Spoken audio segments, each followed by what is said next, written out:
In July of 1982, a backhoe operator named Steve Vanderyacht was clearing muck out of a shallow pond in a half-built Florida subdivision when his bucket came up with a human skull. His first thought? Call the cops. We have a body dump. He was right that these were human remains. He was wrong about everything else, because the person in that pond had been dead for more than 7,000 years. And he wasn't alone down there. He had 167 others with him, laid out in the peat in a very particular way by people who knew exactly what they were doing and left us no way to ask them why. And inside 91 of those skulls, against every rule of rot and time, was the one thing that is never supposed to survive: their brains. I'm Carol Ann. Welcome to The In-Between.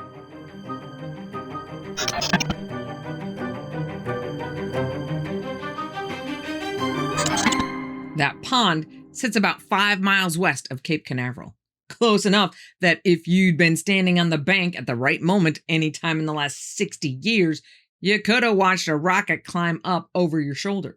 And the whole time, right under your boots, older than the pyramids, older than the wheel, older than written language anywhere on Earth, people had been laying their dead down in the mud, curled up, facing the same direction, wrapped in cloth they'd woven by hand, carefully pinned under the water with sharpened stakes so they'd stay down under the water. And nobody knows why. We can tell you what these people ate, how tall they were, and even what killed some of them. We can hand you the fabric they made, but we can't tell you what they believed, what they called themselves, or where they went. And the harder anybody's looked at this, the worse it's gotten, because Windover turned out not to be one strange pond. It's the visible corner of something much bigger, and most of the rest of it is somewhere we can't reach. It's the summer of 1982, and a developer named Jack Eckert of the drugstore Eckerts is putting in a subdivision called Windover Farms just outside Titusville, Florida. To build a road across a boggy little pond, you gotta dig the muck out first, and that's what Vanderyacht was doing when the skull turned up. Work stopped. The sheriff and the medical examiner came out, and for a little while, this was a crime scene, because when you pull a skull out of the mud, the cops are usually the first on the contact list. But it didn't take long to figure out that this wasn't some recent body dump. These bones were old. And that's the fork in the road where this whole story could have died quietly. Think about the spot that developer was in. Half-built subdivision, roads to lay, money on the line, and now there's a graveyard in the middle of it. The timing here is the chef's kiss, because just a month earlier, in June of 1982, Poltergeist had opened in theaters. 8th biggest movie of the year. And the entire engine of that film is a developer who put a subdivision on top of a cemetery and moved the headstones without bothering to move the bodies. That is the nightmare playing on screens all over the country that exact summer. And then in July, in Titusville, a real developer comes face to face with the real version. Thankfully, Eckert and his stepson, Jim Swan, do the opposite of the guy in the movie. They stop. They pay out of their own pockets to have the material radiocarbon dated. This house is clean. Just to know what they're dealing with. And when the numbers come back, everybody has to sit down for a minute. 7,200 years, give or take. That's when the state gets involved, and Florida State University sends down a young archaeologist named Glenn Doran. Doran takes one look and gets super stoked because he figures the skull might be 1,000 years old, maybe 1,500 if he's lucky. He was only off by about 5,700 years. So needless to say, Florida State wants in on this one. There's a problem. The bodies are down in wet peat below the water table. You can't excavate what you can't see. So Eckert and Swan go even further. They donate something like $60,000 for pumps to pull the water down and keep the pond dry enough to work in. One archaeologist describes digging that peat as trying to shovel chocolate mousse underwater. And after all that, it almost comes to a big fat zero anyway. The first 2 digging seasons are kind of a bust. What comes up is either too jumbled together or too scattered to tell anybody much of anything. Doran and his co-director, David Dickel, are, to put it nicely, discouraged. But it's the 3rd season that the diggers strike archaeological gold, giving us the majority of the treasure trove of information we now have. And altogether, from 1984 to 1986, a pond barely a quarter of an acre across gave up 168 human beings. And they only excavated about half of it. The rest was left in the ground on purpose, which means there are still people down there right now resting in a Florida subdivision exactly where their families put them. Because of laws we'll get into later, they're almost certainly staying there forever. So if any answers are left in that pond, and I'm not saying it's good or bad, but the powers that be have already decided they're better off staying where they are. Now, this particular pond has held water continuously for about the last 11,000 years, and the chemistry in it is very specific. Almost no oxygen, and it's neutral, it's not acidic, and it's loaded with tannins, which is the same stuff that turns a cup of tea brown. What happens in relatively little ponds like this one is that it's only fed by rain with no in or outflow. Dead plant material sinks to the bottom and is decomposed by oxygen-breathing bacteria. But the bacteria use all of the oxygen, which means the oxygen-breathing bacteria die out. And the lack of water movement means the surface may get some oxygen from the rainfall, but that's it. So anything that falls in and sinks to the bottom, including humans, doesn't decompose. It just piles up over time into layers of thick muck called peat. If you know your European history, you've heard of the bog bodies. Same general mechanism.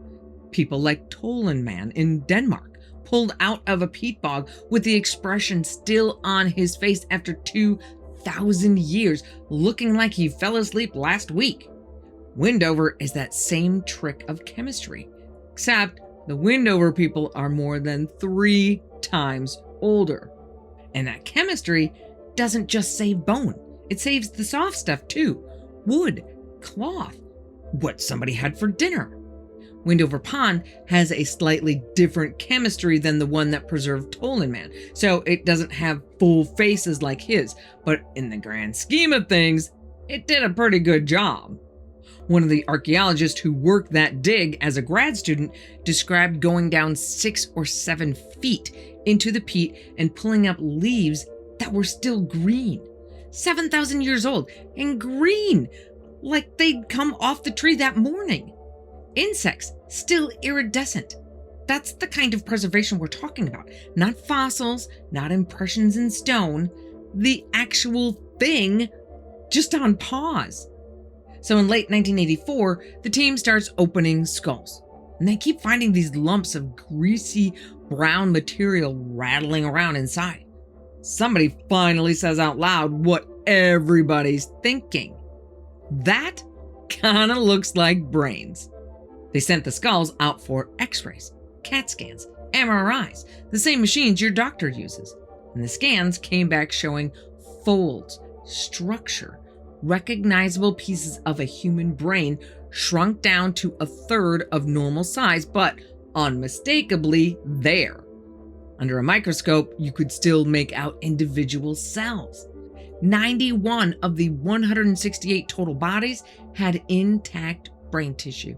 It's one of the largest collections of ancient human brain tissue ever recorded anywhere on this planet. Not bones or tools, but the actual organ. The thing that held everything a person was. Their memories of their mother. Whatever they thought about when they couldn't sleep. Whatever they believed happened after you die. Which is the exact question this whole pond is asking, and the exact question that tissue can't answer. 7,000 years. We've got the hardware. We just can't read what was on it. The preservation was so clean that researchers could tell these bodies went into the peat fast, within a day or two of death, which tells you something quiet and human about these people. When somebody died here, the ones who loved them seriously cared about what happened to them. Now, this is the point where it stops being an archaeology story and turns into something stranger, because the burials aren't random. They're not rough. They are the same over and over across a span of time so long it's hard to hold in your head. Everybody went into the water the same way, curled on the left side, knees drawn toward the chest like they're just sleeping, head pointed west, face turned north, body wrapped in woven fabric, and then pinned down under the shallow water with sharpened stakes driven into the peat, or like a little tripod of branches, so it would stay put under the water. Notice what it actually describes. Not a grave, a submersion. These people deliberately put their dead into water and then made sure they stayed there. Why? That's it. That's the question. And the answer from the people who've spent 40 years figuring it out? No idea. Maybe water meant something. Maybe west, the direction of the setting sun, meant something. Maybe the stakes were practical to keep a body from floating up. Maybe the whole thing was about protection or transition or a road somebody had to travel. Every one of those is a guess, and none of them is evidence. What we're looking at is the physical residue of a belief system. A real one, held by real people, detailed enough that they got every step right for 1,000 years running. An entire cosmology. Somebody's whole understanding of what happens when you die. And it's gone. The way a language goes when the last person who spoke it stops breathing. And then you start going through what they left behind, and it gets worse. Or better, depending on how you're wired. Start with the fabric. 86 pieces of it came out of 37 graves, made from plant fibers like palmetto, twisted and twined by hand, with no loom anywhere in sight. Bags, matting, hoods, and pieces that look like shrouds. And they weren't the new kids on the weaving block. They had 7 different weave patterns. 7 different weaves. Nobody wakes up one morning and invents 7 weaving techniques. That's the tail end of a tradition that had already been running a long time before anybody at Windover was born. Somebody's grandmother taught somebody's mother. And all of those centuries of getting it right, we have 86 scraps in a pond. The whole beginning of that story is missing. Same with the rest of the kit. Hunting gear, including sharpened points and the tools to not only straighten the spear shafts, but throw them further too. Bone tools and bottle gourds hollowed out and used as containers. The earliest evidence of that anywhere north of Mexico. Hang on to the gourds. We're coming back to those, and they're going to turn this whole story sideways. These weren't people improvising from day to day.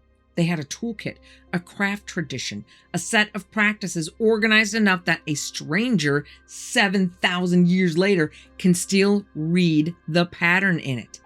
And their bones say they were doing just fine. The men averaged around 5'9", some pushing 6 feet, which is tall for the ancient world just about anywhere. Strong, well-fed, plenty of them living into old age. These were not people barely hanging on.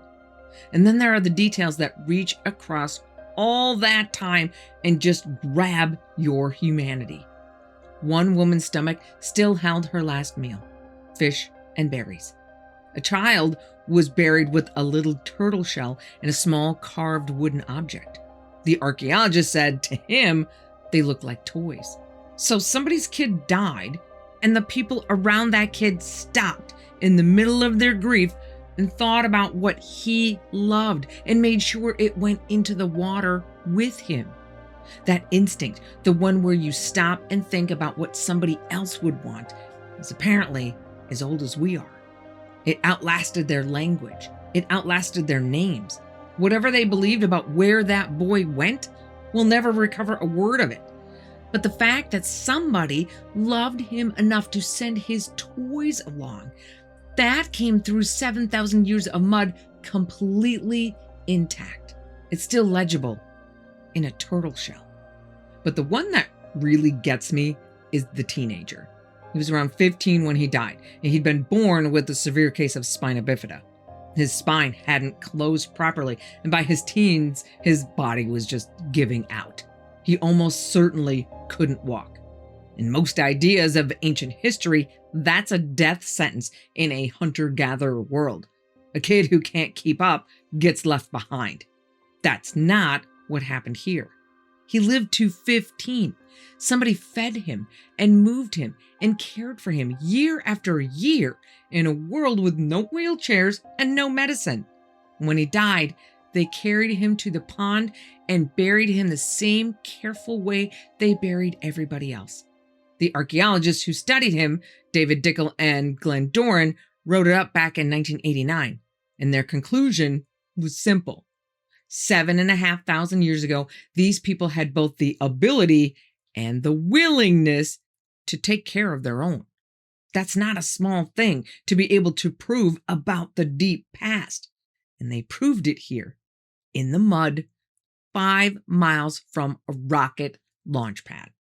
And they kept this up for more than 1,000 years. Same pond, same rituals, same careful arrangement of the body, generation after generation, across a window that runs about 11 centuries. Now, if you're doing the math on that, you've already caught something. 1,100 years and only 168 people? That's one burial every 6 or 7 years. That's barely a habit, let alone a cemetery. But we have 4 things going on here. They only ever dug half the pond, so the rest of them are still down there. That 1,100 years is the outer edge of the dating, and the burials bunch up more in some stretches than others. But the big one is this. These people weren't parked here year-round. They moved with the seasons, and from what the evidence shows, like the kind of food that was in their stomachs, they were in this spot in the late summer and fall. So if you died in the fall, you went into the pond. If you died in the spring, wherever they happen to be standing that month, you're somewhere else entirely. Which means this pond was never the whole story of these people. Not even close. It's the sliver of the story that happened to be standing in the right place at the right time of year. We don't know where they spent the other 9 months. That part's just blank. And if you think that's a lot of missing world, hang on. About 150 miles southwest of Windover, near Northport, there's a sinkhole called Little Salt Spring. Today, it's a flooded shaft going down about 250 feet.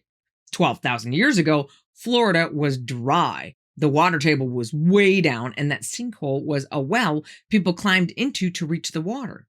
On a ledge about 89 feet below today's surface, divers found a giant land tortoise. Extinct species, the size of a small table, lying upside down with a sharpened wooden stake driven between the top and bottom of its shell and the traces of a fire underneath it. Read that however you want, but the simplest reading is dinner. The stake dated to just over 12,000 years old, which makes it one of the oldest artifacts ever found in this country. But that's not the part that matters here. Because up in the peaty slough around that same spring, archaeologists found burials, hundreds of them, between about 5,200 and 6,800 years old. And in many of those skulls, the brain tissue had also survived. Same trick, same chemistry, different site, different century, 150 miles away. And it isn't just those two. Bay West over in Collier County, Republic Groves, a whole cluster of these across the Florida peninsula, wet burials tucked into ponds and springs and sloughs running for thousands of years. So Windover was never one strange family with one strange habit. It was a tradition, a shared idea about death and water, practiced by a lot of different people in a lot of different places over a stretch of time longer than everything from ancient Rome to right now. an entire civilization's worth of beliefs and reasoning that we have the artifacts of, but will never know the meaning behind them. Now, I hear you barking, big dog. What about the DNA? And you're right, we do have DNA.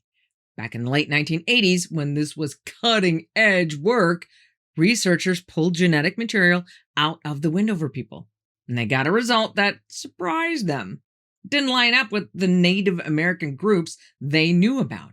If you go looking online, you'll find a whole cottage industry that took that one result and sprinted straight off a cliff with it. The claim you'll run into over and over is that the Windover people were secretly European, that they sailed the Atlantic thousands of years before anybody thinks that was remotely possible. You'll even see a line passed around that one of the scientists looked at the results and said they looked European. How exactly do DNA results look European?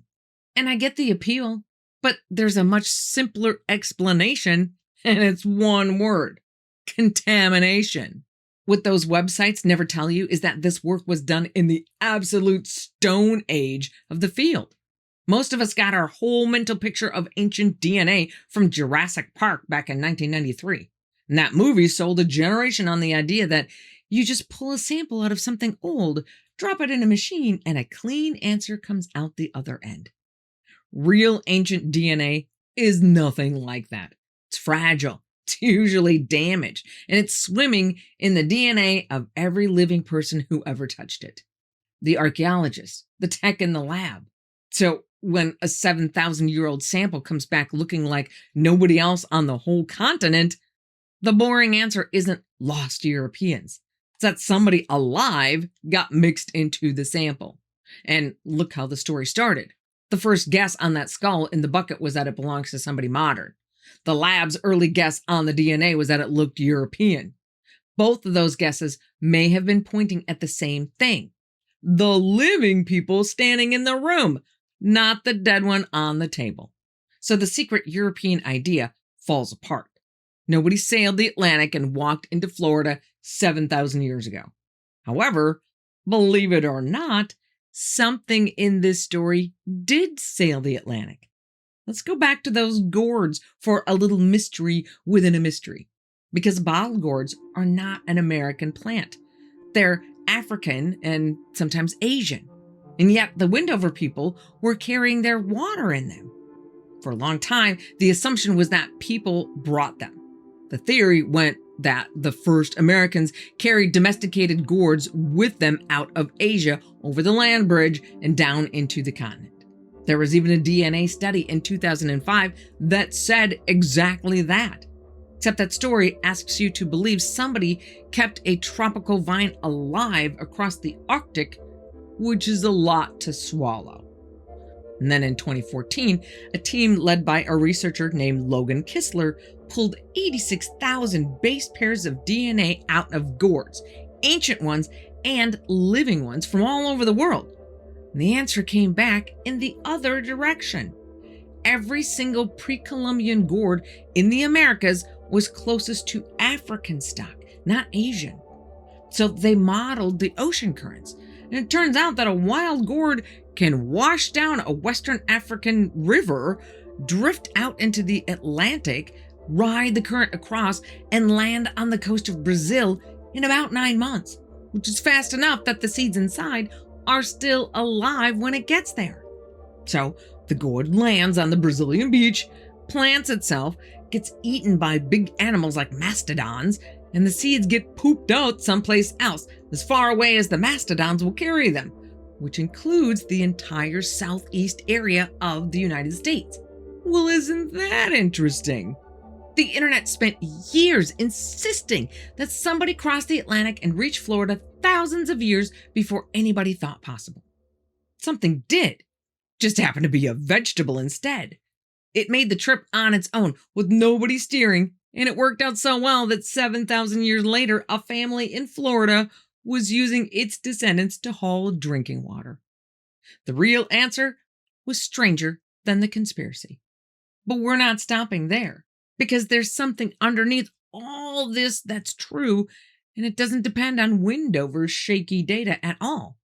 Down in South America, Where the preservation and sample sizes are good enough to do ancient DNA testing properly, geneticists keep taking clean, modern quality samples from ancient people, looking for those same family lines in native people living today, and they're coming up empty. The tests they use analyze the mitochondrial DNA, which comes straight from your mom with no contribution from dad. So the test follows one thread only, straight down the mother's side. Your mother, or her mother before that. That thread can run out even when somebody has a huge family. If a woman has 4 kids and they're all boys, her boys carry her genes just fine, but they don't contribute that mitochondrial DNA to their kids. So a line disappearing does not mean people disappeared. It means that strand of hair got yanked out of the braid. In 2016, a team writing in Science Advances puts a number on it. 92 ancient individuals from South America, mostly Peru, ranging from 8,000 years old down to about 500. They checked every one of those ancient lines against native people alive today. Not one turned up. 0. And when they modeled what could do that, the answer came back recent and specific. European contact.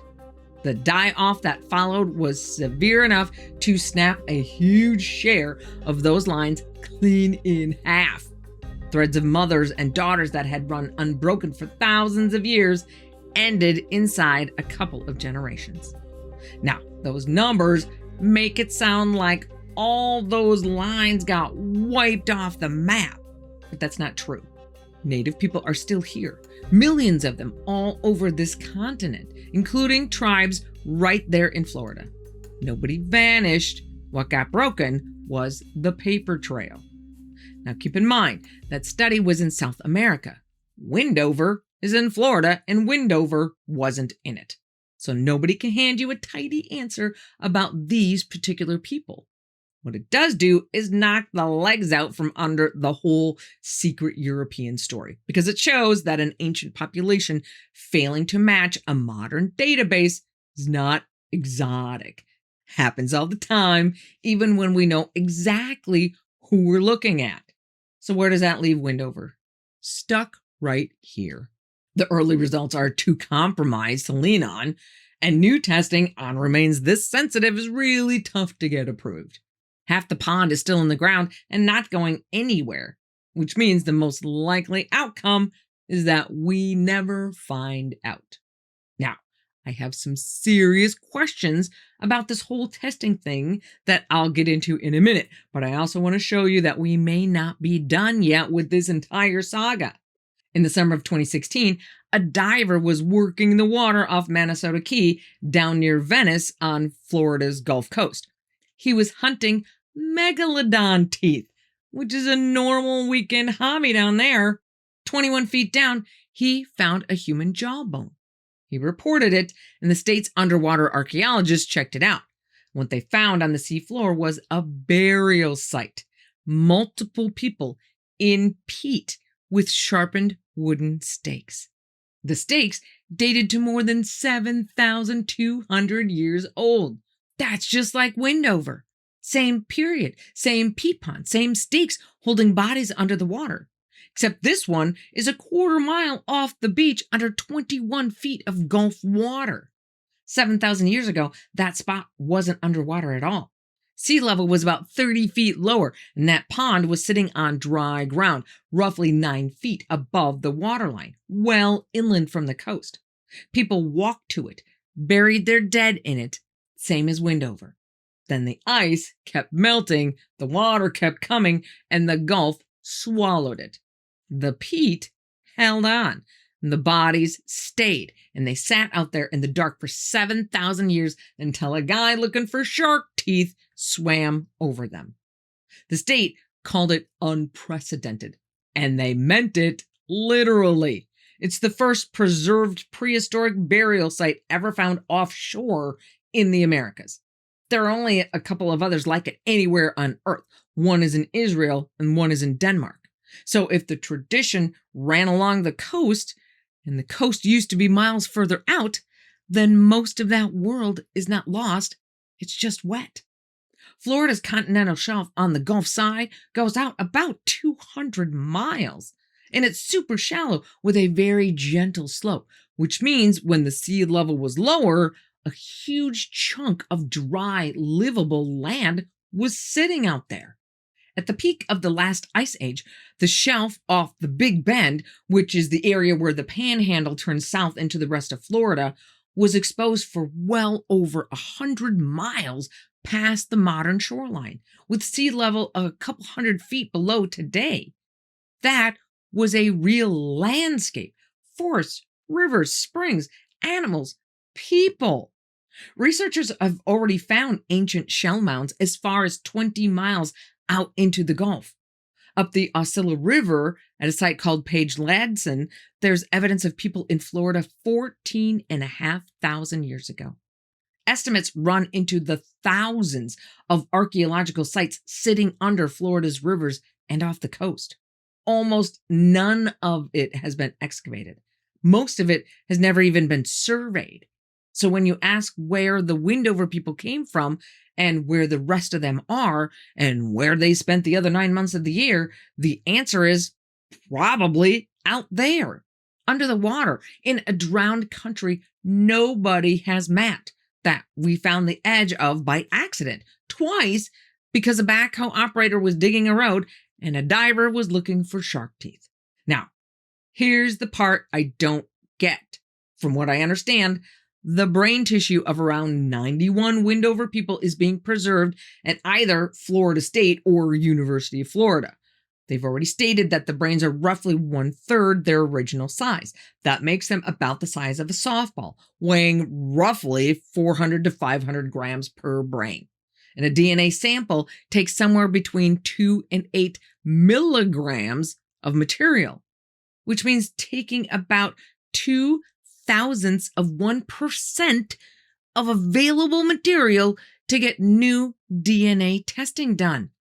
Don't you think that would be worth the cost of material to at least get the mitochondrial DNA sequence and haplogroup on record to maybe one day match to future discoveries? Now, I kind of tricked you there by asking the question because I actually mostly know what the answer is.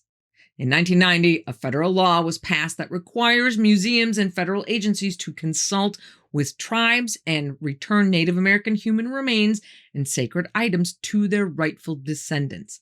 It's called NAGPRA, short for Native American Graves Protection and Repatriation Act. The Windover digs wrapped in 1986, so the excavation itself happened 4 years before the modern rules existed. But NAGPRA reaches back. It covers what institutions are already holding, not just what gets dug up afterwards. It didn't let Windover off the hook. It changed what the people caring for those remains were required to do about them. Now, in this case, we have no living descendants to give the Windover remains to. So the Seminole tribe, being the dominant tribe in the area, has stepped up to be their adoptive parent, so to speak, to make any legal decisions regarding their remains. They get the final say. And their view is that Windover Pond is a cemetery, not a research site.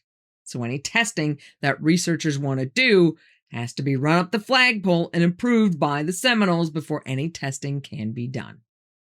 And from all the information available, the tribe and Florida State are in a good partnership for the stewardship of the Windover remains. And to be fair, there is no information that any request for new testing has ever been made, much less rejected. But if you're thinking, why does the Seminole tribe have total veto power when it comes to information that could be really valuable in mapping the development of the human race? Well, they have reasons. In the 1990s, Havasupai tribal members gave blood samples to Arizona State University researchers specifically for a study on type 2 diabetes, which was devastating the community and which they hoped genetic research could help address. That consent was for that one purpose. But ASU researchers said, hey, We have all these blood samples just sitting here. What other studies can we use them for? Including ones on schizophrenia and inbreeding without seeking any additional consent. Not cool.